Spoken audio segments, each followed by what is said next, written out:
Lynn Newell, and I am in charge of special projects here at the Athens County Historical Society and Museum. I thank you all for being here tonight. October is Ohio Archaeology Month, and I don't know whether you're aware, but most states have a month that they designate as Archaeology Month, and they get to choose what month that is. And the governor has decided that October is Archaeology Month for Ohio. And we're excited about that because we like to have presentations and lectures and discussions about what is archaeology in Ohio.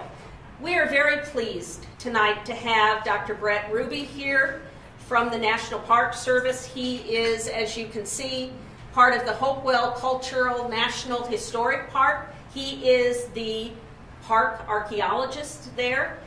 Dr. Ruby grew up in Ohio. This is home for him. He went to Kent State for his undergraduate work, and then for his graduate work he went to Indiana University. He then got a job at Hopewell Cultural Center and worked there for a while, and then decided to branch out. He was kind of urged to branch out, and he went as an archaeologist for the Army. And I would bet most of you don't know that all of our federal agencies, who are landowning agencies, have archaeologists. And I tell this to students because many of them have heard from parents or somebody else, oh, you can't get a job as an archaeologist. Well, most government agencies that own land have archaeologists, and Brett worked for the Army in a variety of places in Texas and Washington State for a while. And then he was fortunate enough to come back to Ohio, to Chillicothe, and for the Hopewell Center. So we are very excited to hear him talk tonight about the Great Circle Project, which is relatively new. If you follow the Hopewell, if you follow the kinds of things that are going on at Hopewell Cultural Center, this is something that has only fairly recently been something that we've looked at. So I'm excited about this. Brett?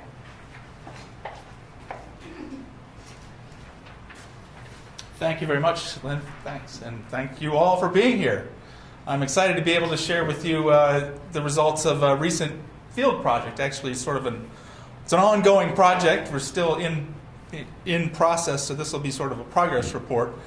But this was an opportunity to look at a different aspect of the Hopewell mounds and earthworks that you're so familiar with, I'm sure. This was an opportunity to look at a huge architectural feature that's out there at the Hopewell Mound Group site between the mounds and the earthworks there. So it's been, the Hopewell Mound Group is the biggest and the baddest of all the Hopewell sites, and I'm going to give you some sense of that here tonight. But right under our noses, for 200 years, people have been doing archaeology there, and this feature, the Great Circle, has been largely overlooked all that time. So what I'm going to do tonight, I'm going to tell you a little bit about the earliest explorations there and the first discovery of this, and I'm going to tell you about how this was lost and found again recently. I'll tell you what we did in the field, and then in the concluding portion, try and put this Great Circle in the context of other American Indian ceremonial sites that stretch I think there's connections that stretch back maybe 4,000 years with the Great Circle, all the way up to the present day. So let me launch in here. So this is the Scioto Paint Creek confluence area in Ross County, Ohio, and the blinking site there, that's the Hopewell Mound Group. It's located about 5 miles west of the main trench of the Scioto Valley on a relatively small little tributary stream, but it sits right in the heart of the world's greatest concentration of geometric earthworks.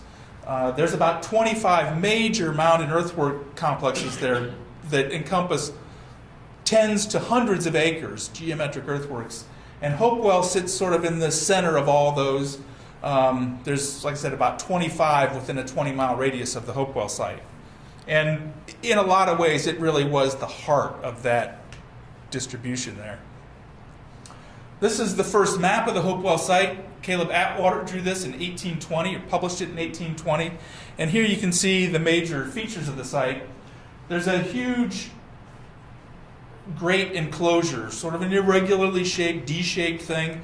What that is an earthen wall about 6 feet tall with a ditch on the outside about 6 feet deep.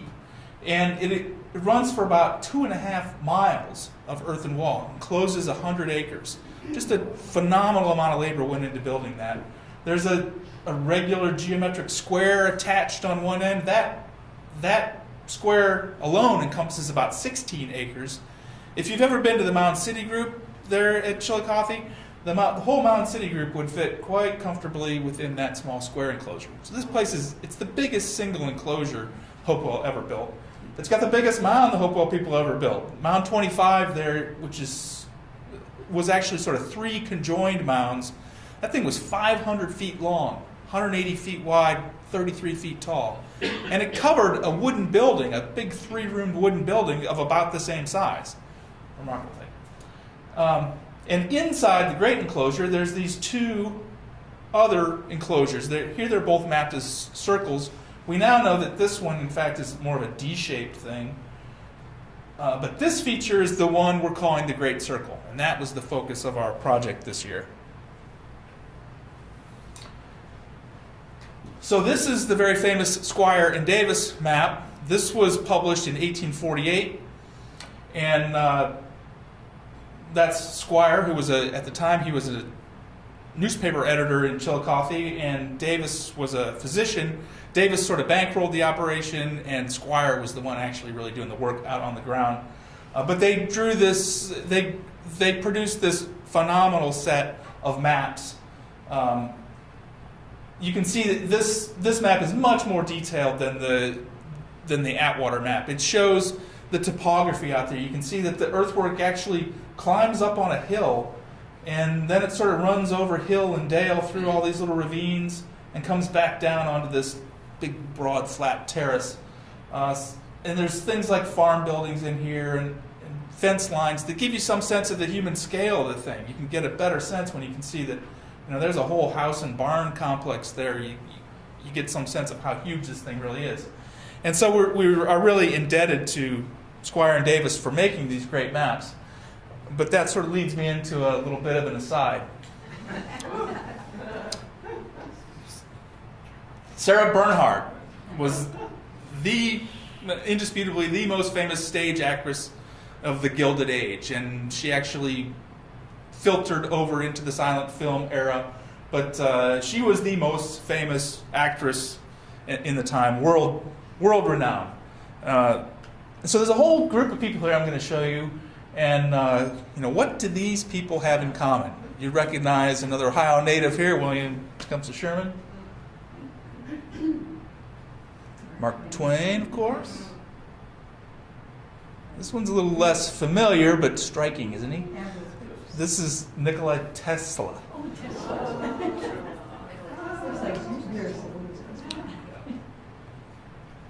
That's Walt Whitman. And that's Oscar Wilde. Okay, so all of these folks have one thing in common. And it's this guy.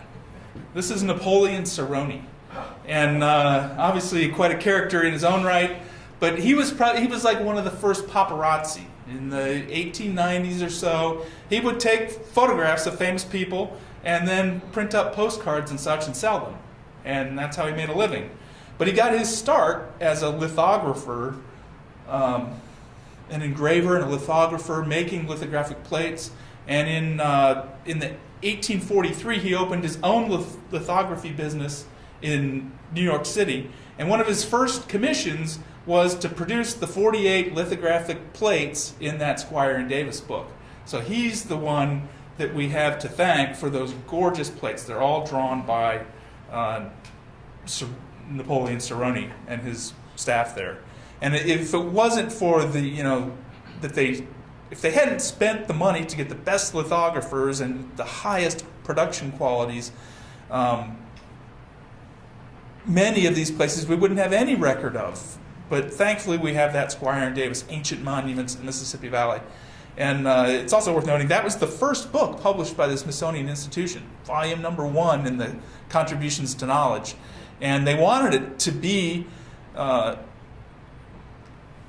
they wanted it to stand up against any European press, and it really did. It was recognized when it came off as the finest book ever to issue from an American press in 1848 when it was published.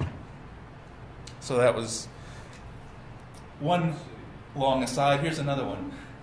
1893. The biggest thing going in 1893 was the World's Columbian Exposition, the Chicago World's Fair.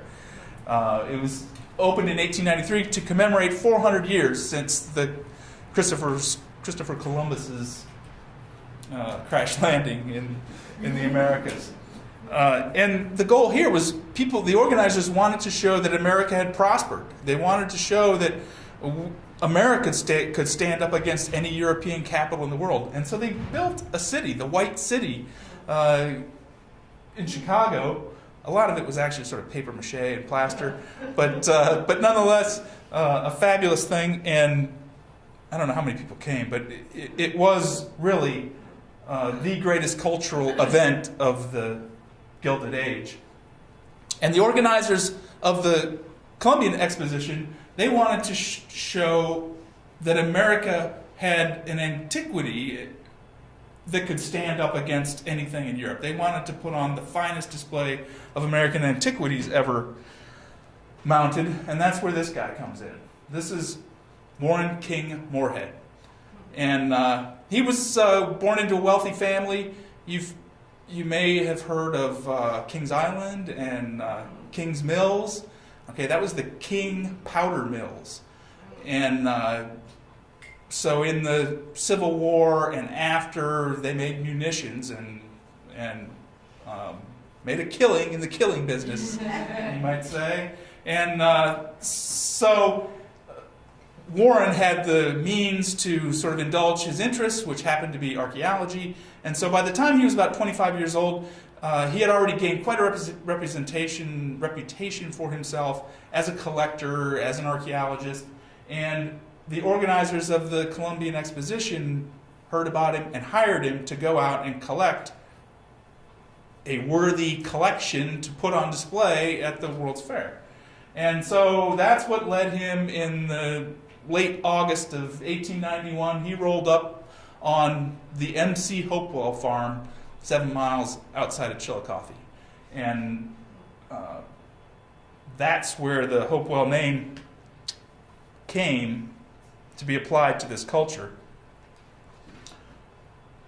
I'll let you see this here. This is from his, he published a small report of his investigations there. So you can imagine they rolled in, they set up camp, he sends the cook off to get provisions, and then he pulls out the archaeologist's Bible, Squire and Davis, and he knew that already that this was the biggest of the Scioto Valley enclosures, and it had been largely untouched. Virtually no excavations had taken place there. So he goes out in the morning, walks over the mounds, selects one for investigation, and very quickly he found that he was in fact finding the most spectacular set of antiquities that had ever been recovered in America.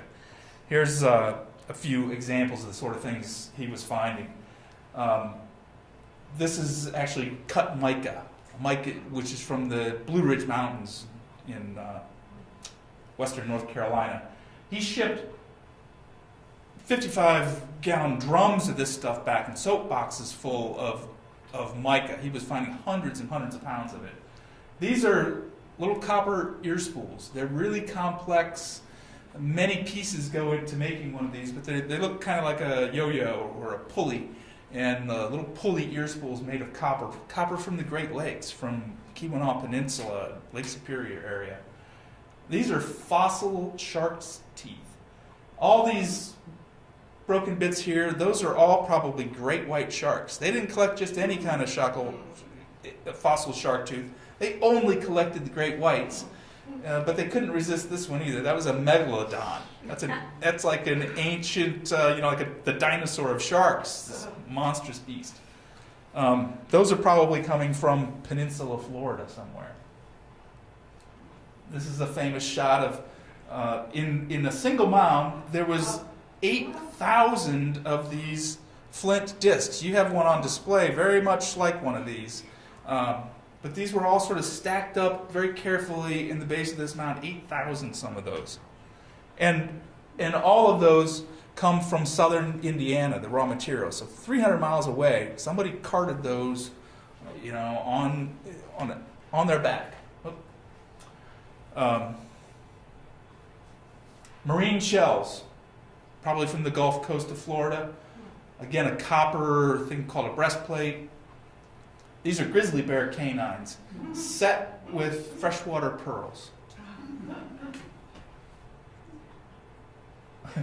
This is the biggest mound, that great Mound 25 that I talked about earlier. You can see how they were excavating these. These are teams of mules with a thing called a slip scraper behind it, which is kind of like a wheelbarrow without a wheel that would scrape along. And they would just back and forth, one scrape at a time. They eventually reduced that great Mound 25 down to the mound floor. And in these Hopewell mounds, the mounds actually cover the remains of wooden buildings. And all these objects and human remains, were placed in wooden buildings. So at one point you could walk into a building and these things would be laid out on the floor. And then eventually those buildings were dismantled or burned. And then these mounds were built as commemorative to commemorate the location where those important ceremonies and important people were laid to rest. So here's now near the base of Mound 25, he found this huge cache of copper axes, 66 copper axes. And they're in like a graded series from one that's like 1.5 inches long to the biggest one that's 22 inches long, weighed 38 pounds. I think to this day, it's still the largest native copper artifact ever discovered in America. Remarkable thing. More than 100 of these intricate copper cutouts. Native copper pounded into a sheet and then cut into these beautiful but enigmatic shapes. These are knives or projectile points made of crystal quartz, probably from Arkansas. These are a couple of those little copper ear spools that have then been covered with a silver foil. What is the color? What are the colors named? Those are. This is from the Field Museum. I didn't say when the World's Columbian Exposition closed, these collections became the heart of the Field Museum collections in Chicago. And so so these are all put up by the Field Museum. Recently, they photographed all these items and put them up on a website so that they're publicly available. So they use these color cards just as a control on the photography so that it can be color corrected and scaled. And these, again, are freshwater pearls. And this is probably a wooden object covered in silver.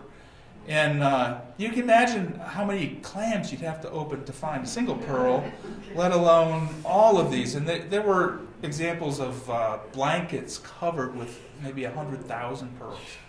So that's why the Hopewell, that's why that site became the type site or the most important of all these sites, and that's why the culture was named after that place, because this sort of thing, in this quality, quantity, and diversity has never been found anywhere else. So that's what makes the Hopewell site so important and such a standout of all the Hopewell sites. More fabulous things cut from mica. And these are obsidian. This is the most exotic of all exotic materials. This is volcanic glass. The closest source of this is in the Rocky Mountains, Yellowstone National Park, Obsidian Cliff in Yellowstone National Park. So somebody transported that stuff 2,500 miles from the Rocky Mountains here to Ohio. And then they crafted these incredible masterpieces of flint knapping. These things are, you can see the scale there. I love this picture. These things are like 13 inches long. It's just remarkable. Nowhere else. Okay, back to the Hopewell site. So, Moorhead comes here, 1891, 92. He does his major excavations. He finally publishes something of a report in 1897, and he publishes this map of the Hopewell works. And It's basically a copy of the Squire and Davis map, but it's got a few annotations on it. One of which here, you can't read it there, but I can read it for you. Scrawled across the Great Circle is the word obliterated.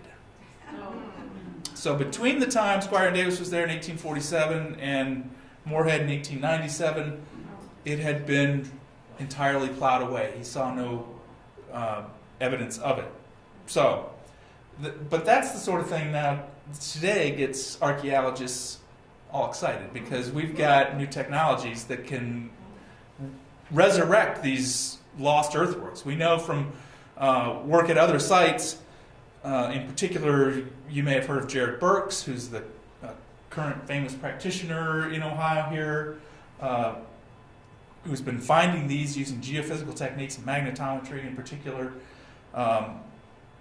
We know that in particular, earthworks that had a ditch associated with them, those ditches tend to fill with organic soils that are more magnetic than the surrounding soils, and so we can find them with these magnetometers.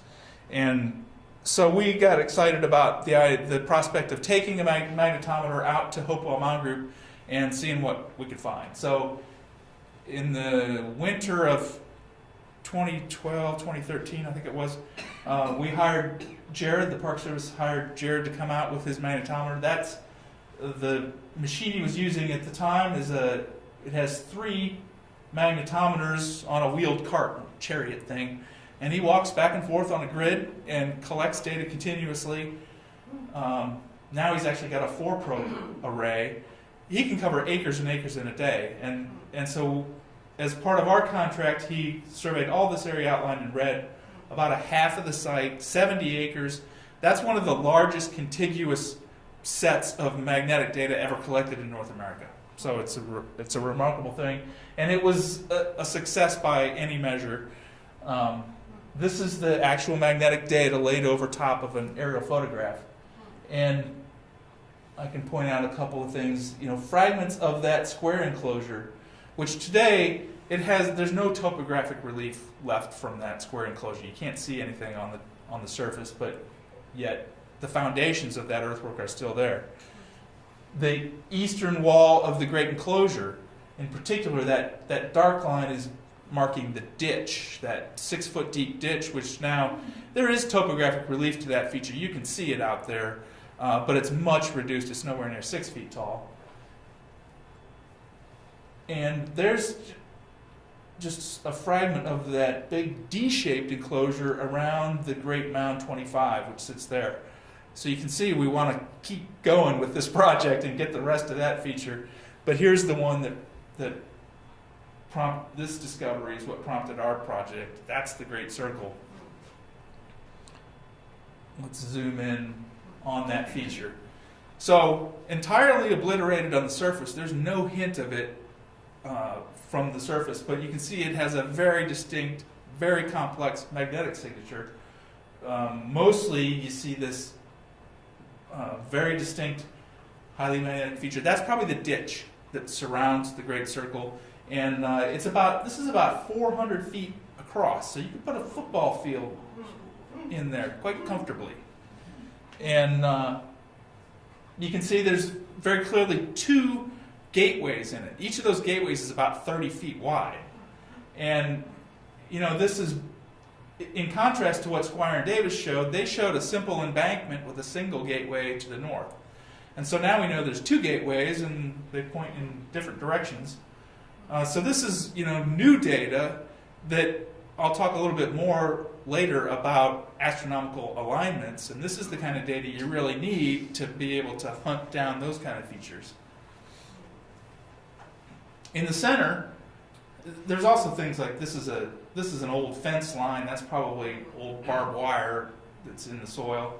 This is a modern road and a railroad there, so parts of it have been obliterated. This is a huge high-tension electric wire. Some of that is forgivable because it was invisible after 1897 when these things were put through, unlike many other mounds that were perfectly visible when people destroyed them. But nonetheless, much of it remains. But in the middle are 4 very large magnetic anomalies. Don't know what those are, but they're about 10 feet in diameter, each of them. They may be some kind of a pit, perhaps, and they seem to be aligned to the cardinal directions, north, south, east, west. And then the thing that really got me intrigued was inside that ditch are these individual anomalies. Each of those is about a meter around, about 3 feet around. They're spaced about 10 feet apart pretty regularly. And you can trace them in fragments all the way around. It's an open question as to whether, we don't see them here, but that doesn't mean they weren't there. It just means they're not magnetic. And, the magnetometer is very sensitive, but it doesn't find everything. So it's hard to know if it was entirely continuous or not. I think it probably was, because we do see it virtually all the way, pieces of it all the way around. So the focus of our project this year was really to find out, we know these things are here magnetically, but we really don't know what they are. You don't know it's a ditch until you've exposed it and shown it to be a ditch. You don't know these to be what I think they might be, is great big post holes for great big wooden posts. But you don't know that until you actually do some excavation. So that was our project, was to target just the northeast quarter. So we focused in on just the northeast quadrant of the circle, and we had 3 main goals we wanted to do this year. These little green dots here, each of those is a 50 by 50 centimeter excavation unit, spaced on a 10-meter grid. And the point of that was to get a sample of artifacts over the surface of this thing that might tell us what it was used for, what kind of debris were people leaving behind. So we wanted to do that. We opened a 3 by 5 meter excavation unit here to expose 2 of those post-like anomalies and see what they really are. And then we extended a trench 10 meters long out across the ditch to see if it really was a ditch. So those are the 50 by 50s. Those really found mostly negative evidence. We found very few artifacts. Whatever people were doing out there, it wasn't appropriate to leave a bunch of trash behind. So that we didn't find a lot of debris from making and using tools and those sorts of things. These post-hole excavations turned out to be much more interesting. So you see these little white flags here? We placed one of those in each of those magnetic anomalies, and then we opened this unit to expose 2 of those. And here's what they look like in plan view. You're saying, I don't see it. And they're really not very obvious. But if we cheat a little bit, there are 2 stains there, just slightly darker soil. And if we zoom in on one of them, that's the trace of one of these features. And that's almost a meter across, 2.5 feet across. So it's a big thing. That's what they look like in plan view. And then we cut a little window down and cross-sectioned them, cut it down the middle, and so we could see what it looked like in profile. And I think you can see that the basic stratigraphy of the natural terrace that this sits on is there's a plow zone, there's a little bit of clay soil that we call the B horizon soil, and then below that is just sand and gravel, cobbles and sand mixed together. It's all glacial, used to be a riverbed in glacial days. So you can see here, if you trace the edge here, you can see that this has been excavated down into that sand and gravel, all the way from the surface down through the A horizon, the B horizon, and down way deep into that sea. And so they're straight-sided, relatively flat bottom, 2.5 feet in diameter, 4 feet deep. So these are great big features. And one of the interesting things is it's difficult to see, but the fill of these is stratified. There's very clearly a dark lens, a light lens, and then a dark lens. Question? Did you say that was straight across, or it looks from here? It looks like there's like a little bow, like a bowl shape. Well, The bottom. yeah. This is the very bottom of the thing. It's not, I guess, it's flat-ish, but it is sort of bowed at the bottom. But pretty straight-sided, sort of distorted here from the view. But they're basically straight-sided. But the fact that the fill in them is stratified is interesting to me, because that suggests to me that if there was a wooden post in that hole, it didn't rot in place. You know, you would expect it to be homogeneous if that was the case. I think if there was a wooden post there, somebody pulled that thing out and then filled that hole back in intentionally. And we know they've done that at other places. We've seen that kind of thing in other Hopewell sites, so it's not unusual. Here's the second one that we looked at. It's basically a carbon copy of the first. Again, cut down into those sands and gravels. And again, it has a stratified fill. So, again, if these are posts, they were probably dismantled at some point. So that leads us to this question. If they're posts, how big are the posts? And I learned this graphic technique from a dear friend of mine, Nomi Grieber, who a very famous archaeologist who just passed away. But she gave me my first field experience, and she taught me how to, don't fuss over the figures, son, just draw it. Okay, so they're dancing. So how big were the posts?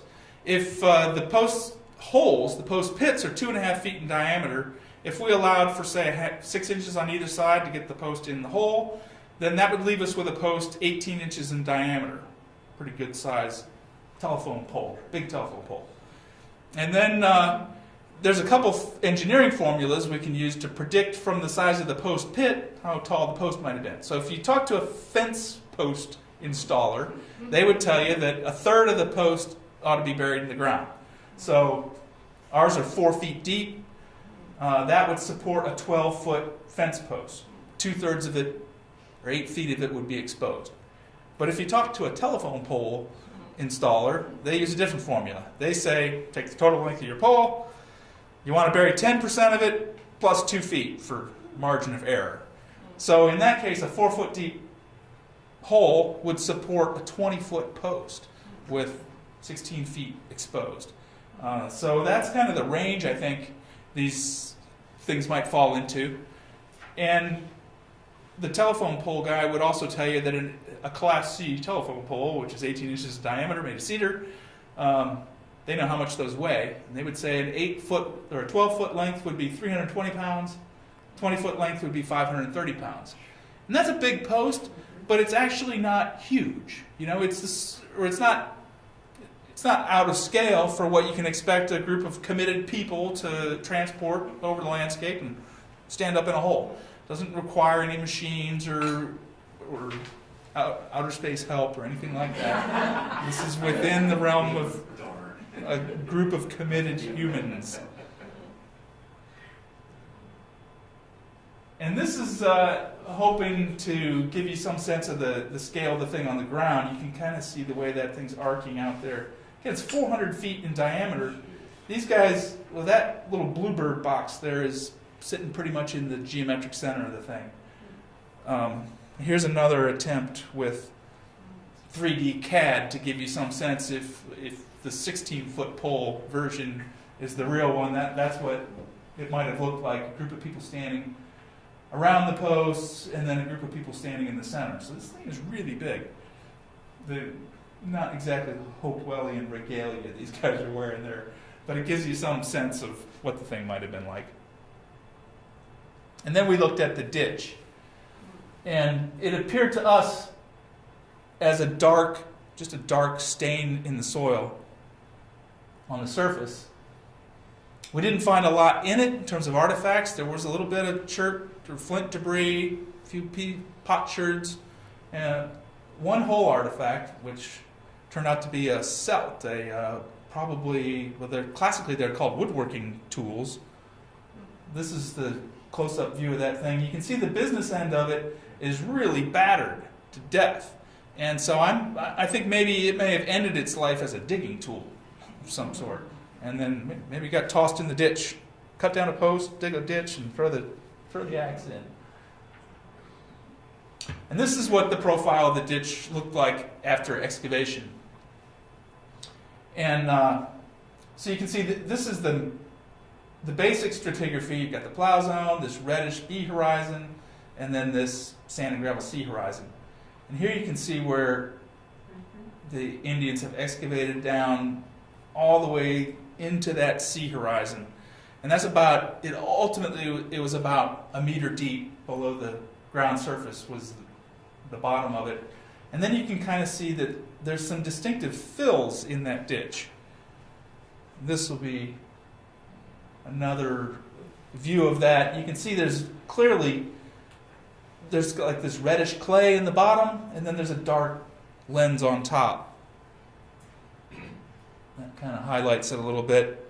So my interpretation is that this thing was excavated down into that sand and gravel, and then I think they put an intentional fill in there.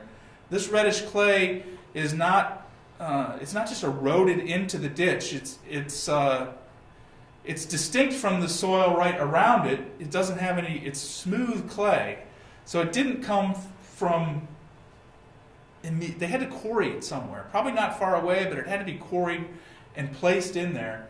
And you can see it also it has a shape to it. It pinches out on this end, but this end it follows up, and we're looking towards the interior of the circle is over here. And so what I actually think is happening is I think this may be the base of actually an embankment wall that carried up all the way up the profile, and then that might have been part of an earthen wall that was there. And this is this dark organic soil was the open base of the ditch when the Hopewell people were there. And you can imagine that ditch would very quickly get vegetation growing in it, and standing water and organic material accumulating, and so it would get to be dark like that. So that's what I think this soil accumulated in place over some centuries. All the artifacts we found were in that soil there, nothing down below it. And so there's where it might be, that embankment wall. So that's what the field data told us. Now we're going back and doing some lab data. This is Dr. Rolf Mandel from University of Kansas. He's a very famous soil geomorphologist who was kind enough to come out and sample our profile for us. And now we're taking those samples back to the laboratory to get some really fine-scale data on, in the laboratory we can probably tell from the particle size and distribution, whether these soils were silting in and washing in, or whether they're being intentionally placed. Those kind of things we can get a firmer tack on. So we're working on that. All of the cataloging is finished at this stage, and as I mentioned before, we really didn't find much in the way of artifacts, and I think that in itself is instructive, that this place was kept clean. It was swept clear. So that's suggesting that it had some sort of an important, probably ceremonial function. We also collected a whole bunch of soil samples, which we then processed by flotation, which is basically we dumped them in that 55-gallon drum with a hose running out it, and anything like charcoal and seeds and things would float to the top of the water, come out the spout, and we would catch it in this very fine mesh. And so now one of the students we had a group of about 6 students, mostly from Ohio State University and other universities, was the crew who did all the hard work out there. One of them, Andrew Weiland here, he is studying to be a paleoethnobotanist, somebody who looks at those charred remains and can identify the seeds to species and the wood to species and such. He's working on that now, and interestingly, it's unusual, the stuff he's finding is not what you find in habitation sites where you find a whole bunch of food remains. He's finding virtually nothing, it's food remains. Mostly what he's seeing is like environmental weeds, grasses and weeds, that have been burned though. So that's suggesting that this area was being burned off and kept clear of vegetation through burning, perhaps. He's working on it. All right, so the Great Circle Project. What do we know? What did we learn? And, we got a long way to go before we really understand what this thing was used for and what it means. And so all I can really do here is I'm going to point to some other things in other places that'll give some hints as to what this thing might have been about. And those hints turn into hypotheses that we can go test in the field and try and figure out what this thing was used for. One interesting thing that Bill Romaine is a archaeoastronomer, and he, while we were still in the field, got a hold, we gave him some images, and he started working on this, and what he found is if you stand in the center of those 4 pits in the middle and peer out through the middle of that gateway on the summer solstice sunset's right down that gateway. So probably not by chance. But then there's this other gateway to the northeast. It doesn't point at anything. There's nothing in the sky, sun or moon that sets or rises out there. But it happens to be exactly 90 degrees from that solstice alignment. Perfect orthogonal alignment. And then further, if you construct a square along that alignment, triangle, this length from here to here is what Bill calls the Hopewell measurement unit. 263 feet maybe. It's a quarter of 1,054 feet, which at Newark, Ohio, the circle and octagon there, that circle is 1,054 feet in diameter. And that length right there is exactly 1/4 of that. And that number, or multiples of 1,054, divisions of 1,054, show up in every Hopewell earthwork that he's looked at. So they had a common unit of measure that they were using, and certain measurements, for whatever reason, were important. And so I don't know what it means, but it must be important. It's probably a means of connecting this physical feature to something in the heavens, to some sacred measurement. It's a means of sacralizing this place, making it sacred. Excuse me. Yeah. Has there been openings in the southeast, Yeah. southwest? Right. Is it the railroad or road? Yeah, there's a hint right there that there might have been a break in the ditch, but because it happens to fall right where that railroad is, we can't be sure that that's real without excavation there. So yeah, there could be a winter solstice sunset alignment there, but not sure at this stage. A couple other comparisons. So these circular embankments are what often were called sacred circles. There's lots of them. There's probably 500 of them in the Ohio Valley that are known. There were, on the plains here in Athens County, of course, a whole series of these little circles, sacred circles, and we have pretty good data on almost 200 of these that have survived and can be measured, and so we can get some basic statistics. 75% of them have a single gateway that opens out to the east. 94% of them have a ditch on the inside of the embankment. Most of them are small. More than half of them are under 150 feet in diameter, and there's only 5 that are bigger than 350 feet in diameter. And ours is about 375, 380 feet in diameter. So it's one of the biggest ones ever built, one of 5, the biggest. Ours has 2 gateways, not just one. And there's the ditches to the exterior, very rare feature. So the Hopewell site, again, stands out that when they built the circle at Hopewell, it was going to be the biggest, weirdest one of all of them. So that tells us something. It tells us it's different from all the others, or many of the others, and it's in a class of its own. This graphic, just for comparison, this is similar to that group here on the plains, similar in size. This is the Junction group just outside of Chillicothe, was just recently saved from development by a grassroots. Local people came together and bought it off the auction block, so that one's safe.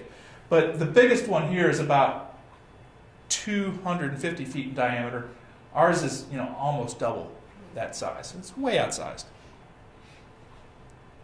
A couple of other things. There's these things, there are post circles known from a lot of archaeological sites.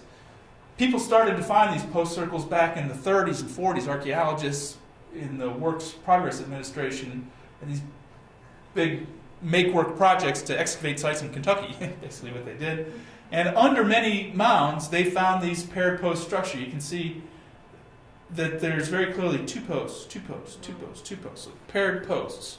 Very distinctive pattern, and they found a bunch of these. So it's something, don't know what it means, but it's very distinctive. Originally, folks thought, well, those are probably houses. You know, maybe that's the chief's house. The chief died, buried him in the house, built a mound over it.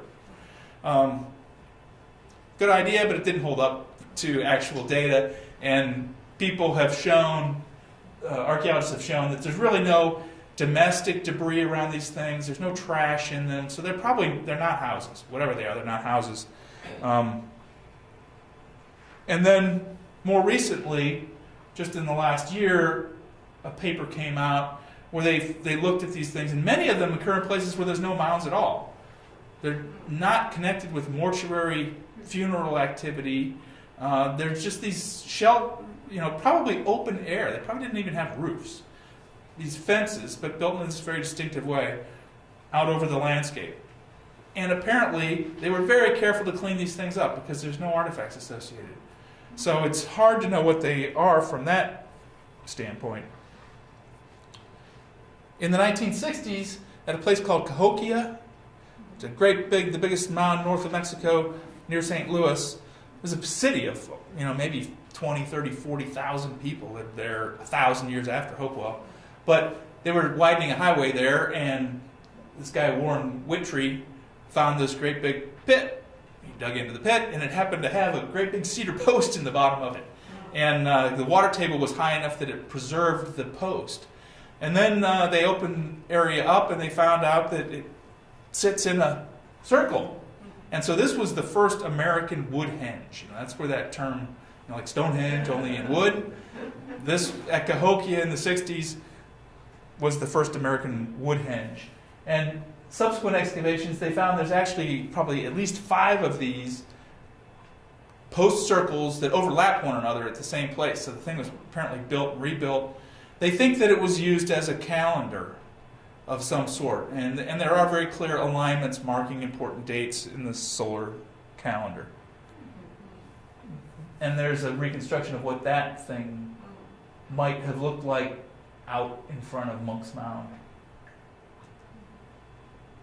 Closer to home, there's another example at a place called the Stubbs earthwork, which is down near Cincinnati. Turned out to be a really good, there was this geometric earthwork was mapped back in the 1800s, and it had a small circular embankment. Turned out this was a good place to build a new high school in the 1990s, very recently. And but they allowed some archaeology to happen beforehand, and Frank Cowan investigated that small circular enclosure, and he found the first Hopewell wood henge. And in this case, it was a ring of posts, 172 of them, a smallish sort of a big post, a small telephone pole sized post, 172 of them, and a very closely spaced all the way around. Different from ours, and ours is much more widely spaced. Again, no artifacts to know what people were doing there. Fort Ancient site, very near where that last one is, over near Dayton, Hilltop Hopewell enclosure. Another of Jared Burks' surveys found this complex magnetic feature that, if you delve into that data, you can see that there's probably 3 concentric rows of wooden posts. And in the center there's a hugely magnetic feature that you can see here. Heavily oxidized, probably burned soil, surrounded by intentional deposits of broken vessels, fancy vessels, placed around it. Again, it screams of ritual behavior, but the details of it are lost to us. I'm going to skip a couple here. And now I just want to point out, this is a very famous site called Poverty Point. It's down in Louisiana. It's on the Mississippi River floodplain. This place is about 4,000 years old. It's one of the earliest earthworks ever built, and it's one of the biggest. It's got these big embankments, concentric rings of embankments. It's something like 3/4 of a mile from one end to the other. This is the first one built. It's the biggest. This mound, Mound A, is the second biggest mound in North America. And this thing's 4,000 years ago. It's built by not agriculturalists. These are hunter, fisher, gatherers built this thing.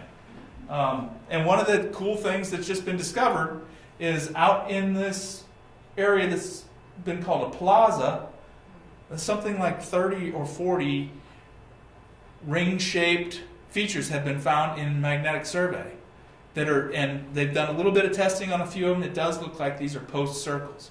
So that's 4,000 years ago. American Indians are already building these post circle things. So it's an ancient, enduring tradition, and it endures up into the present time. This is a really rare photograph of the Sundance ceremony. This photograph was taken in 1886, Alberta, Canada, among the Blackfoot. And this young man is undergoing the Sundance, which is basically it's a blood sacrifice. He's offering up his suffering for the benefit of his people, his family, maybe he's asking for someone to be healed, maybe he's asking for personal power, but a very widespread practice all over the plains and endures to the present day. This is on the Blackfoot Reservation in Canada. This is their current Sundance grounds. And you can see it's basically a wooden post circle. In the middle, there's a great big post that is envisioned as the tree of life, or also the center, the axis of the universe. And if you were to go to the Pine Ridge Lakota Reservation today, you'd see this Sundance circle, again in the center a living tree to represent that tree of life. So this thing is, I don't know that these are all historically connected, but they fit together as a ancient and enduring tradition. The last thing I'll say is one way to think about these things is many Native American ceremonial grounds are little models of the cosmos, is really what they're doing. They're making models of their cosmos. And all through the plains, eastern woodlands, at contact, there was a sort of a pretty common conception of the way the universe was organized. It had 3 levels. Our world, there's an upper world that's occupied by thunderbirds and lightning and those upper world forces. Then there's a dark and watery underworld that's occupied by underwater panthers and powerful, not necessarily evil, but definitely dangerous things. And our world is conceived of as a circle or an island with 4 quadrants to it: north, south, east, west. And so this cross and circle motif shows up on all kinds of pottery and pipes, and it's a little model of the universe, is what that cross and circle is. And places like caves and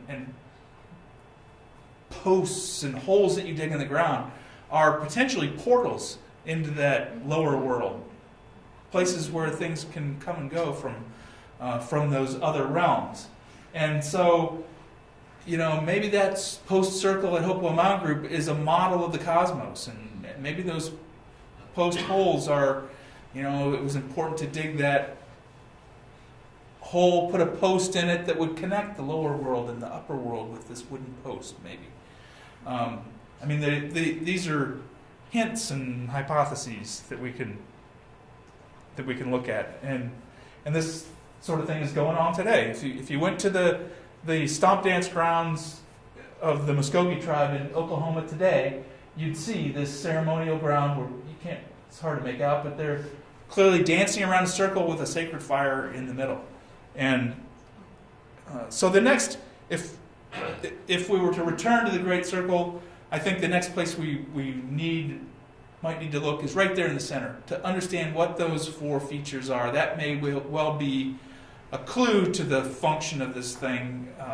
Hopefully they left some clue behind there that might tell us why this was so important for them to build. And lastly, I got to put in a plug for I had an awesome team of about, as it all turned up, about 7 students who are all going on as undergrads and graduate students to become professional archaeologists, and they did a lot of hard work out there that I get to take all the glory for. So I very much appreciate my archaeological resources team. So that's the Great Circle Project, and